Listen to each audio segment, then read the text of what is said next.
Hello plus one class physical के स्टूडेंटों को मैं एक क्वेश्चन करवाने जा रहा हूँ बेटा। आप ये ध्यान से कीजिएगा। शिक्षा के अक्षर थोड़ा लंबा है क्वेश्चन लेकिन आसान है। मैं शिक्षा के क्षेत्र में शारीरिक शिक्षा की आवश्यकता क्यों पड़ी है, वर्णन कीजिए। शिक्षा के क्षेत्र में शारीरिक शिक्षा की आवश्यकता उपयोगिता दिन प्रतिदिन बढ़ती जा रही वर्तमान युग में शिक्षा के पूरे स्कूल कॉलेज पाठ्यक्रम के महत्वपूर्ण अंग बन गई है। एस.सी. बैक ने शारीरिक शिक्षा का सामान्य शिक्षा कार्यक्रम का वह अंग है जो मांसपेशियों क्रियाकलापों के माध्यम से बच्चे की वृद्धि एवं विकास तथा शिक्षा से संबंधित है। मांसपेशियों की क्रियाकलापों के माध्यम से, ठीक है बेटा, विकास होता है आपका, मांसपेशियों का विकास होता है, उसके क्रियाकलाप बच्चों की वृद्धि एवं विकास की शिक्षा से संबंधित है। आज के मनुष्य योजना में खेल है और शारीरिक शिक्षा की बहुत आवश्यकता है। आधुनिक संदर्भ में शारीरिक शिक्षा का आवश्यकता या उपयोगिता के निम्नलिखित प्रकार से है। नंबर 1 है शारीरिक शिक्षा। शारीरिक शिक्षा विकास शारीरिक क्रियाओं के माध्यम से होता है। शारीरिक क्रियाएं मांसपेशियों के मजबूत रक्त संचार, सही पाचन शक्ति में बढ़ोतरी, श्वसन क्रिया, ये शारीरिक शिक्षा के कार्य है बेटा, शारीरिक शरीर के कार्य हैं। शारीरिक क्रियाएं न केवल अलग अलग प्रणालियां स्वास्थ्य और ठीक रखती हैं बल्कि उनके आकार, शक्ल और कुशलता में बढ़ोतरी भी करती है। जैसा जो काम किया जाएगा बेटा शरीर के विकास किया जाएगा, आप जितनी कसरत करेंगे आपके शरीर का विकास वैसा ही होगा और उससे ज़्यादा होगा। शारीरिक शिक्षा का मुख्य उद्देश्य मनुष्य को शारीरिक तौर पर स्वस्थ बनाना है। नियमित रूप से सबसे पहले आपको स्वस्थ बनाना है। नियमित रूप से माने जाने वाले व्यायाम एक स्वस्थ जीवन व्यतीत करने वाले व्यक्ति की निपुणता में, सामर्थ्य में वृद्धि करता है। व्यायाम आपके शरीर को नहीं बनाता है बेटा, एक शरीर को एक सुंदर आकार देता है व्यायाम जब आप करते हैं। तो इस कारण शारीरिक क्रियाकलाप शारीरिक वृद्धि और विकास के लिए अति आवश्यक है। नंबर 2 है बेटा नियमबद्ध वृद्धि एवं विकास। नियमित रूप से वृद्धि और विकास की शारीरिक शिक्षा का महत्वपूर्ण उद्देश्य है। सभी सजीव वस्तु में वृद्धि करती है, जैसे एक छोटा सा बीज बड़ा होकर के यानी पेड़ बन जाता है, ठीक है बेटा। हर एक का विकास होता है बेटा, किसी भी तरह का शरीर है आपको ऐसे बढ़ना है, लेकिन आप जब जब उसको एक एक्सरसाइज करेंगे और करेंगे तो आपका वो सुंदर रूप बनता जाएगा आपके शरीर का। शारीरिक शिक्षा के समय संबंध भी वृद्धि और विकास से। व्यायाम करने से मांसपेशियां मजबूत बनती है, शरीर मजबूत व सुंदर बनता है। नियमित रूप से किया जाने वाला शारीरिक अभ्यास विभिन्न अंगों की वृद्धि और विकास करता है। बिल्कुल बिल्कुल बेटा होता है, जब आप सीधे बढ़ते हैं तो थोड़ा सा और उसकी तरफ ध्यान देंगे तो आप लंबाई भी बनेगी आपकी, और जो भी होता है बेटा थर रूप से अलग आपका एक शरीर सुंदर स्वरूप बनेगा। इसलिए आज हमें इसकी बहुत आवश्यकता है, ठीक है ना बेटा। एक शरीर थर के बजाय फिटनेस आपके लिए बहुत ज़रूरी है। नंबर 3 है बेटा अच्छे नागरिक गुणों का विकास। शारीरिक शिक्षा की खेल कूद के माध्यम से अच्छे नागरिक गुणों का विकास होता है। जैसे खेल के नियम का पालन करना सीखते हैं, आपस में तालमेल बनाना, हार और जीत का संयम रखना, दूसरों को आदत, देशभक्ति की भावना जो लोकतंत्र से जीवन में आवश्यकता है। कोई भी है बेटा खेल में, जब आप कोई भी टीम के साथ खेल खेलते हैं तो उसमें आप ये सब चीज़ें, तालमेल बनाना, हार जीत में संयम रखना, दूसरों को आदर करना, देशभक्ति, ये सब गुण आप उसके अंदर सीखते हैं। किसमें? शारीरिक शिक्षा में।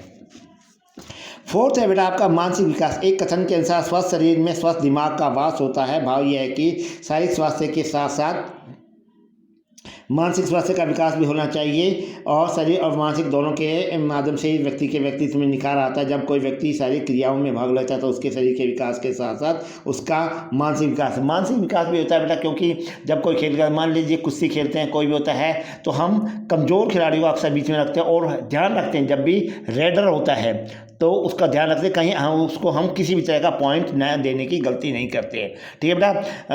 बॉलिंग होती है, एक बैटिंग होती है बेटा। बॉलर जो बॉल फेंकता है हमेशा इस ढंग से फेंकता है कि किसी भी तरह से मैं इसको विकेट हथियार ले लूँगा, या कोई भी एक गलती करे और मैं इसे रन आउट या कोई भी किसी भी तरह का आउट करूँ। नंबर 5 है बेटा नेतृत्व का विकास। शारीरिक शिक्षा के क्षेत्र में नेतृत्व करने में अनेक प्रकार के अभ्यास है। जब किसी खिलाड़ी को शरीर गरमाने के लिए नियुक्त किया जाता है तो उस समय भी नेतृत्व की शिक्षा दी जाती है। उदाहरण से हॉकी की टीम के कैप्टन की निष्पक्षता, समझदारी से खेलना पड़ता है। कई बार प्रतियोगिताओं का आयोजन करना भी नेतृत्व के गुणों का विकास होता है, इसलिए हमें शारीरिक शिक्षा की आवश्यकता होती है। नेतृत्व का विकास क्या होता है बेटा? नेतृत्व करना, जैसे किसी टीम का कैप्टन बनना, वो एक जिम्मेवारी लेता है बेटा। हार या जीत उसके ऊपर आ जाती है कि इस कैप्टन की वजह से हार हुई, जीत हुई, और वो पूरी टीम को संचालन करता है किसी भी तरह का। जैसे क्रिकेट का कैप्टन होता है, वो टीम को आगे पीछे करता है, ओवर उसी को देता है, या किसी भी समझदार खिलाड़ी को आगे आगे करता है, और पूरी की पूरी टीम भी उसके साथ जब जीत जाती है तो उसका सेहरा उसी के ऊपर बनता है, भाई इसकी वजह से ये टीम जीती है। ये नेतृत्व का विकास था। नंबर 6 है बेटा गतिज विकास। शारीरिक क्रियाओं शरीर में अधिक से अधिक तालमेल बनाती है। यदि शारीरिक शिक्षा क्रियाओं में कूदना, दौड़ना, फेंकना आदि न हो तो कोई भी लक्ष्य पूरा नहीं किया जाए। मानवीय शरीर में सही गतिज विकास तभी हो सकता है जब नाड़ी प्रणाली की मांसपेशियां प्रणाली के संबंध ठीक रहें। इससे कम थकावट और अधिक से अधिक कुशलता प्राप्त करने में सहायता मिलती है। गतिज विकास क्या होता है बेटा? खेलकूद का विकास। जब आप खेल खेल लेते हैं तो शरीर को गर्म करना होता है, सारी चीज़ें करनी होती है और भी बहुत से ऐसे व्यायाम करने होते हैं। इससे गतिज विकास होता है, आप में चुस्ती आती है, आप में फुर्ती आती है और आप कोई भी काम सही ढंग से कर सकते हैं। ठीक है, और अधिक आपको कोई भी काम अधिक कुशलता से प्राप्त होता है। नंबर 7 है बेटा भावनात्मक विकास। शारीरिक क्रिया कई प्रकार के अवसर पैदा करते हैं जिनमें भावनात्मक विकास होता है। खेल में बार बार विजयी होना, हारना, जीतना, दोनों अवस्थाओं में भावनात्मक शिक्षा। देखिए बेटा, इसमें अक्सर हर खेल में ये सीखा जाता है कि हम अगर आज हार हुई है तो हमें हार पर ज़्यादा गम नहीं करना चाहिए और जीत है तो हमें ज़्यादा खुशी नहीं करनी चाहिए, क्योंकि आगे इसी चीज़ का भावनात्मक विकास होता है। इसलिए खिलाड़ी पर जीत हार का अधिक प्रभाव नहीं पड़ता।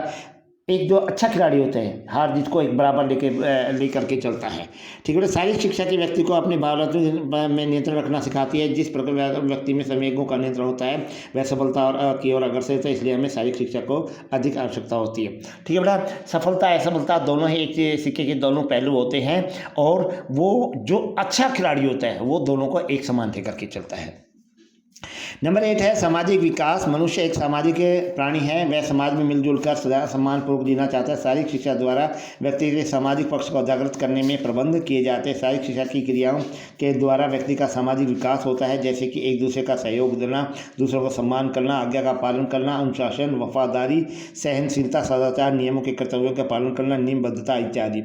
ये सभी गुण मित्रता भाईचारे की वृद्धि करते हैं। इसलिए शारीरिक शिक्षा हमारे लिए उपयोगी है। सामाजिक विकास वही होता है बेटा, इसमें मतलब पूरे एक समाज को, टीम को लेकर के चलता है और ये इनके गुण होते हैं। एक दूसरे का सहयोग देना, किसी भी खेल में हम एक दूसरे का सहयोग देते हैं, दूसरों का सम्मान करना, कैप्टन काम करने से जितने भी सीनियर खिलाड़ी होते हैं जूनियर उनका कहना मानते हैं और जो जूनियर अगर बात ठीक भी करता है तो उसको एक्सेप्ट करते हैं उसकी बात को। ठीक है, शारीरिक शिक्षा की क्रियाओं के द्वारा भी व्यक्ति का सामाजिक होता है और अनुशासन, वफादारी, ये सब इस चीज़ के सामाजिक विकास होते हैं। कर्तव्य का पालन करना, ये सामाजिक विकास के नियम होते हैं जिससे एक मनुष्य अच्छा समाज का निर्माण करता है।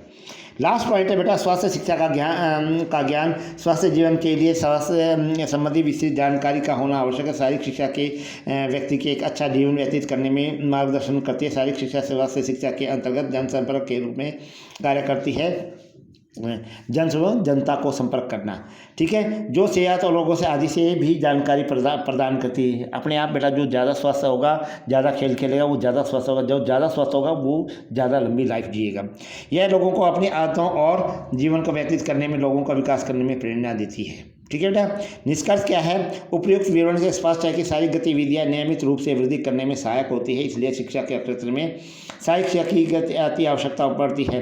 इसकी उपयोगिता देखते हुए इस क्षेत्र का दिन प्रतिदिन विस्तृत होता जा रहा है। अतः हम ये कह सकते हैं कि शारीरिक शिक्षा को हमें विशाल स्तर पर सर्वप्रिय बनाना चाहिए और इसे न केवल शारीरिक शिक्षा तक सीमित नहीं रख करके बल्कि इसे ग्रामीण क्षेत्रों, मतलब इस शारीरिक शिक्षा को एक शिक्षा न मान करके बेटा पूर्णतः इसको अपनाना चाहिए और अच्छे बुरे जो भी गुण होते हैं इसको अपनाना चाहिए ताकि आपको एक अच्छे समाज का निर्माण कर सके।